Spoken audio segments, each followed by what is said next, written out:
नमस्कार साथियों, स्वागत है आप सभी का हमारे YouTube चैनल पे। तो साथियों, आज की क्लास में हम बात करेंगे जो आगामी पेपर होने वाले हैं समूह ग से संबंधित। तो उन पेपरों के लिए ये बहुत ही इम्पोर्टेंट प्रश्न हैं। तो आज की क्लास में हम बात करेंगे इन्हीं प्रश्नों पे। तो वीडियो अच्छी लगी तो लाइक एंड शेयर ज़रूर करिएगा। तो चलिए लेते हैं आज की क्लास का पहला प्रश्न। तो प्रश्न है हमारा, ऋषिकेश कर्णप्रयाग रेल मार्ग में कुल कितने स्टेशन हैं? तो ये ऋषिकेश और कर्णप्रयाग जो रेल मार्ग बन रहा है उसमें कुल कितने स्टेशन हैं? वो हैं 13। अगला प्रश्न है, ऋषिकेश कर्णप्रयाग रेल पथ की कुल लंबाई कितनी है? तो ये 125 किलोमीटर कुल इसकी लंबाई है। ऋषिकेश कर्णप्रयाग मार्ग किन किन क्षेत्र से होकर गुजरेगा? तो इसमें जो क्षेत्र हैं, सबसे पहले देहरादून, टेहरी, पौड़ी, चमोली और रुद्रप्रयाग।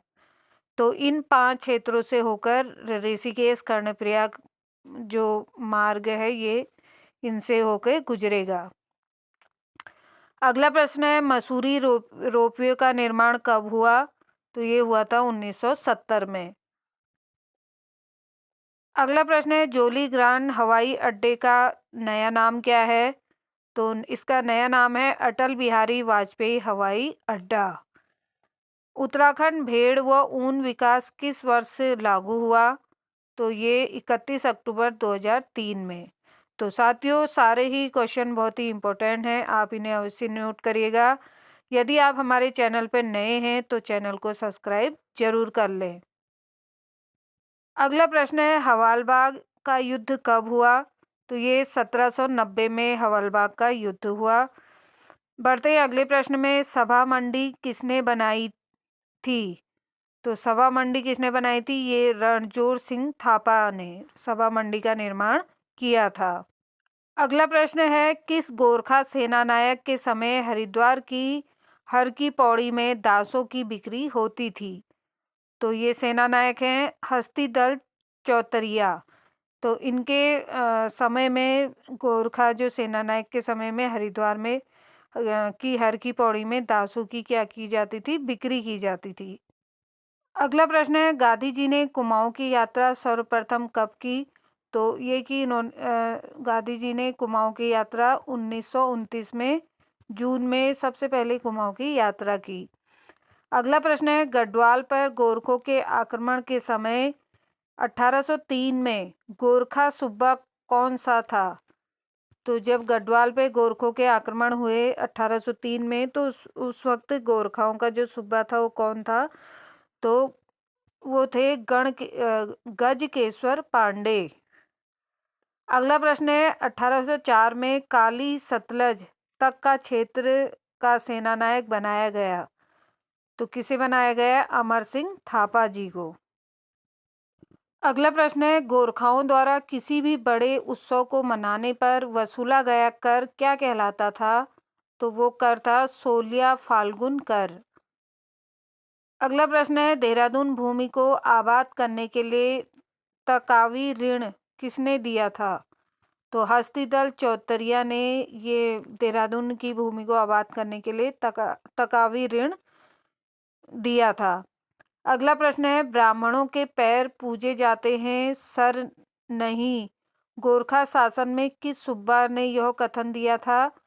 तो वो थे अजब सिंह खवास। तो इन्होंने बोला था ब्राह्मणों के पैर पूजे जाते हैं सर नहीं। अगला प्रश्न है, कुड़िंद काल में ईंटों से निर्मित गरुणाकार यज्ञ वैद्य सैन्य चेती प्राप्त हुई है। तो ये कहाँ से हुई है? देवढुंगा पुरोला से। अगला प्रश्न है, 100 मुद्रा प्रचलित करने वाला प्रथम प्रवार राजा कौन था? तो ये थे लखन देव। अगला प्रश्न है, सेव मुखेम ताम्रपत्र किसका है? तो ये था प्रद्युम्न शाह का। अगला प्रश्न है, अंग्रेज गोरखा युद्ध की औपचारिक घोषणा कब हुई थी? तो 1 नवंबर 1814 में अंग्रेज गोरखा युद्ध की औपचारिक घोषणा हुई थी। अगला प्रश्न है, अंग्रेजों द्वारा इन पर विजय कब प्राप्त की गई? तो इन पर से मतलब गोरखा से है, तो अंग्रेजों द्वारा गोरखा पे कब विजय प्राप्त की गई? तो 30 नवंबर 1814 में। अगला प्रश्न है, किस कमिश्नर को गैरसैंण बहुत पसंद था? तो वो कमिश्नर थे लुसिंगटन। तो इनको गैरसैंण क्या था, काफी पसंद था। अगला प्रश्न है, पहली बार सरकारी गजट में उत्तराखंड शब्द का उल्लेख कब हुआ? तो ये सबसे पहले जो सरकारी गजट में उत्तराखंड शब्द का उल्लेख हुआ 1960 में। बढ़ते हैं अगले प्रश्न में। प्रश्न है, हिममाला पुस्तक किसने लिखी थी? तो ये लिखी है बी बैरन ने, हिममाला पुस्तक।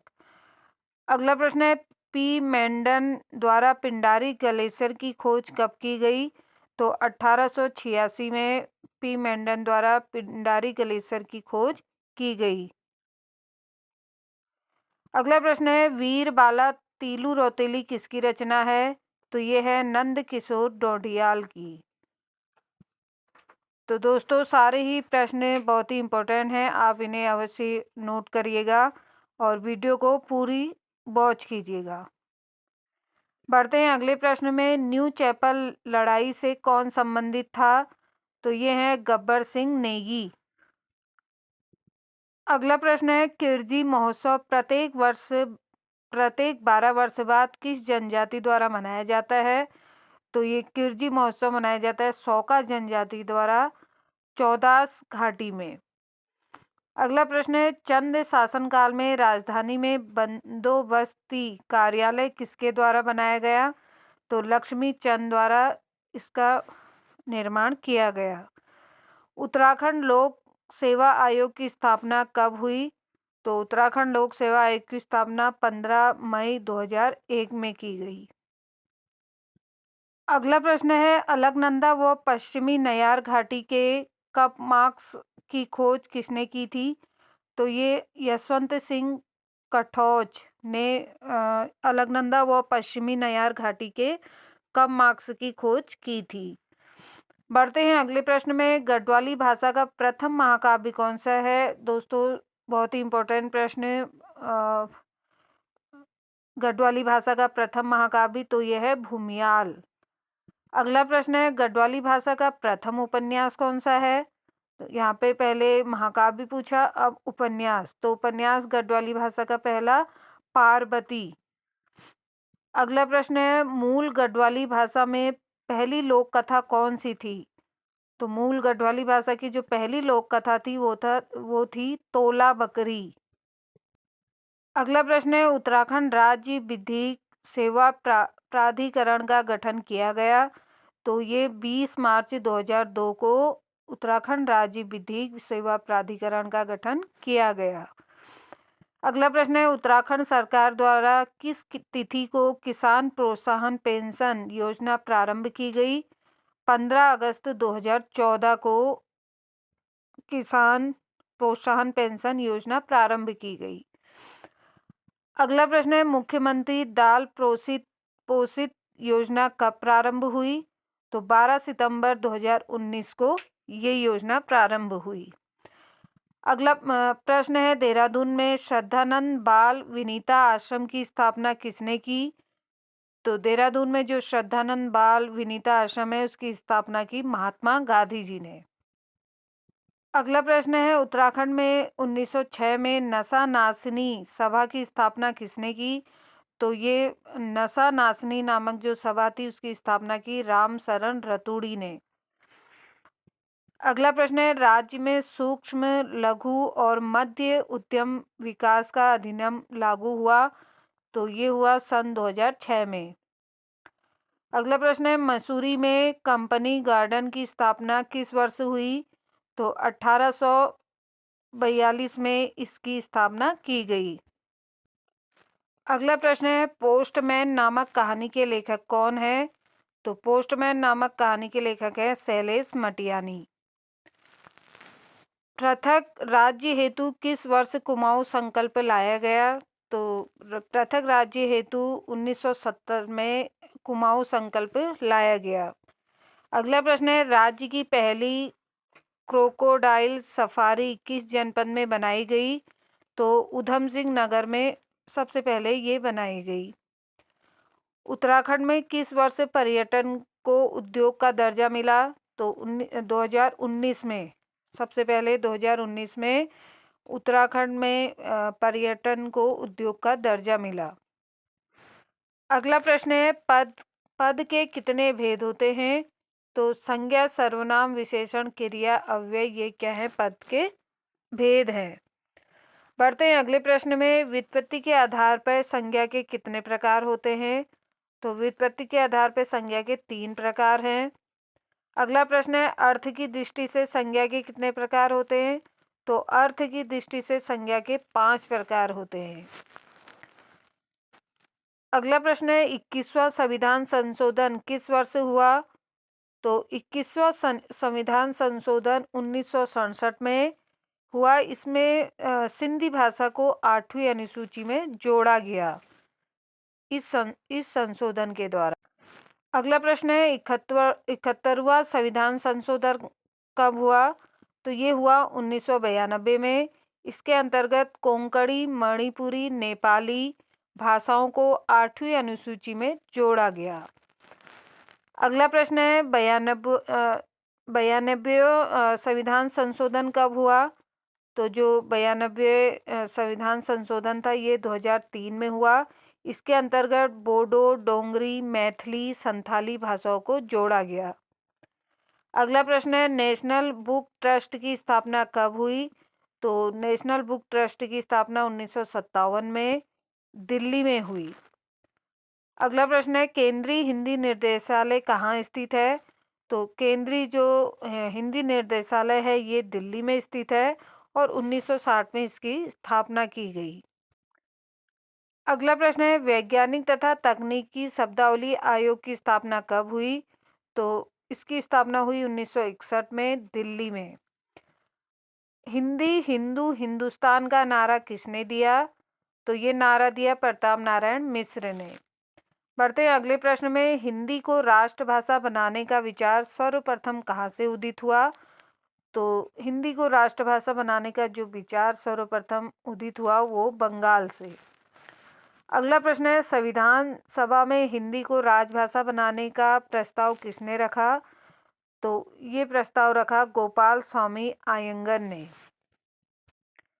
अगला प्रश्न है, हिंदी का उपभाषाओं व बोलियों में वर्गीकरण सर्वप्रथम किसने किया? तो हिंदी का उपभाषा और बोलियों में जो वर्गीकरण किया वो जॉर्ज ग्रियर्सन ने किया 1889 में। बढ़ते हैं अगले प्रश्न में, भारत का भाषाई सर्वेक्षण सर्वप्रथम किसने किया? तो ये किया ग्रियर्सन ने 1894 से 1927 में।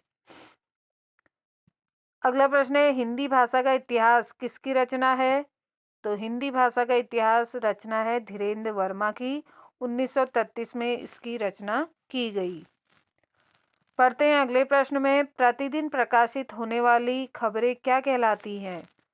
तो जो खबरें हर रोज प्रतिदिन प्रकाशित होती है उन्हें कहते हैं हार्ड न्यूज। अगला प्रश्न है, किसी पत्र में साप्ताहिक या मासिक प्रकाशित होने वाली विशेष खबर क्या कहलाती है?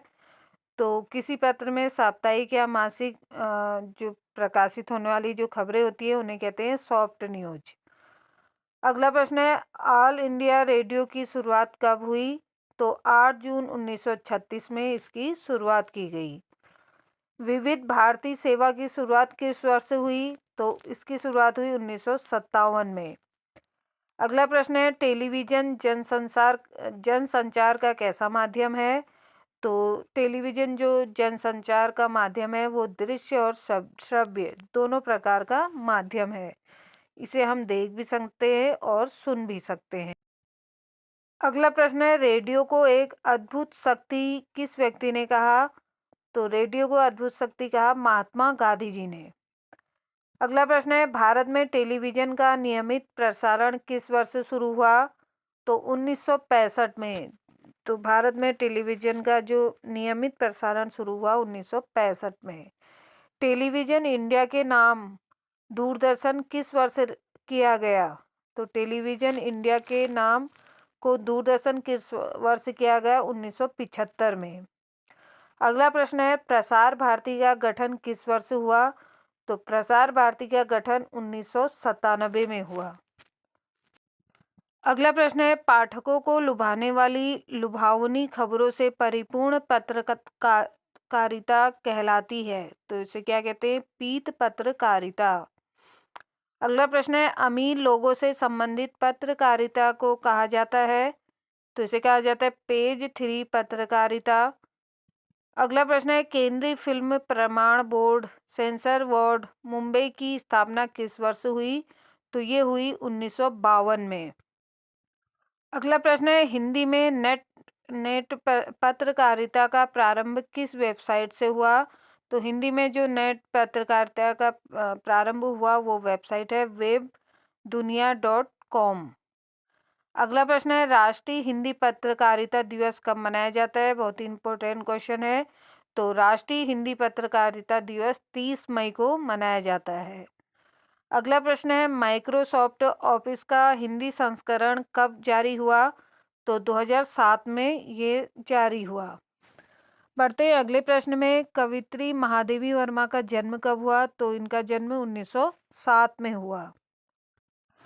अगला प्रश्न है, संसदीय राजभाषा समिति कब बनी? तो ये बनी 1957 में। दो राज्यों के बीच पत्रादि की राजभाषा का प्रावधान किस अनुच्छेद के तहत है? तो यह है अनुच्छेद 346 के तहत। अगला प्रश्न है, किसी भी नई भाषा को संविधान में मान्यता किस अनुच्छेद के तहत दी जाती है? तो अनुच्छेद 347 के अंतर्गत इसे मान्यता दी जाती है। अगला प्रश्न है, उच्च न्यायालयों में भाषा से संबंधित अनुच्छेद है? तो अनुच्छेद 339 उच्च न्यायालयों में भाषा से संबंधित अनुच्छेद है। बढ़ते हैं अगले प्रश्न में। प्रश्न है, आप किसी भी भाषा से अपनी मांग सरकार या अधिकारी के पास रख सकते हैं? तो ये किस अनुच्छेद में है? वो है अनुच्छेद 350। संसद में प्रयोग होने वाली भाषा से संबंधित अनुच्छेद है? तो अनुच्छेद 120 संसद में प्रयोग होने वाली भाषा से संबंधित अनुच्छेद है। तो साथियों, बढ़ते हैं आज की क्लास के अंतिम प्रश्न में। प्रश्न है, विधानमंडल में प्रयोग होने वाली भाषा से संबंधित अनुच्छेद है? तो ये अनुच्छेद है 210। विधानमंडल में प्रयोग होने वाली जो भाषा से संबंधित अनुच्छेद है 210। तो साथियों, ये थी हमारी आज की क्लास। वीडियो अच्छी लगी तो लाइक एंड शेयर ज़रूर करें। यदि आप हमारे चैनल पर नए हैं तो चैनल को सब्सक्राइब ज़रूर कर लें और वीडियो को पूरी वॉच करें। तो आज के लिए बस इतना ही। पूरी वीडियो देखने के लिए आप सभी का धन्यवाद।